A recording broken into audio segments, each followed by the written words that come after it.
Que c'est fait, la gauche s'empare du Sénat ? Oui, effectivement, Jean-Pierre Bel vient de le confirmer au cours d'une conférence de presse. C'est un camouflet pour la droite, c'est un jour historique pour la gauche au Sénat. Jean-Pierre Bel qui dit peut-être gagner pour son parti, le Parti socialiste. Il parle de 24, 25, voire même 26 sièges. Les comptes ne sont pas encore tout à fait définitifs.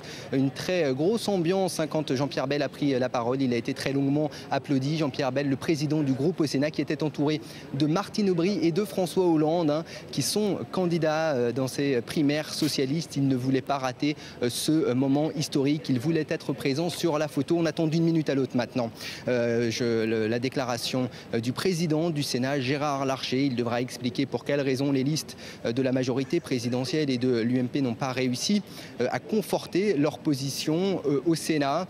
Bien sûr, Pierre Charon, qui est arrivé, qui était sur une liste dissidente, même s'il se dit qu'il s'inscrit dans le cadre de la majorité présidentielle, a lui parlé d'une campagne qui avait été mal ficelée. Il est arrivé ici tout à l'heure également au Sénat. On attend donc d'une minute à l'autre maintenant la déclaration de Gérard Larcher. Oui, alors Damien, je vous propose de rester en ligne pour le moment, mais on peut écouter la réaction de François Hollande qui donc se trouvait aux côtés de Jean-Pierre Bel il y a quelques instants.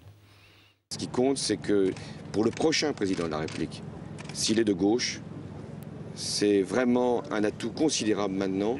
Il sait, ce président ou cette présidente, s'il est de gauche, qu'il aura ou elle aura une haute assemblée qui pourra lui permettre de gouverner plus rapidement, plus efficacement et plus solidairement. Et ça, c'est un point très important, y compris dans la campagne présidentielle qui va s'ouvrir. Et la première réaction à droite, celle de Serge Dassault, qui est le doyen maintenant du Sénat, qui a été réélu. Il n'y a pas de dissidence parce que chacun veut jouer son rôle.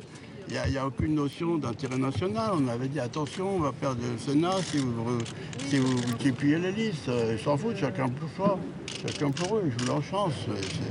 C'est pas bon. Voilà. Donc les socialistes se sont mieux organisés parce qu'ils étaient un, ils ont été deux de justesse, qui était d'ailleurs très bien, mais ils n'étaient pas quatre. Le quatre, c'est beaucoup trop.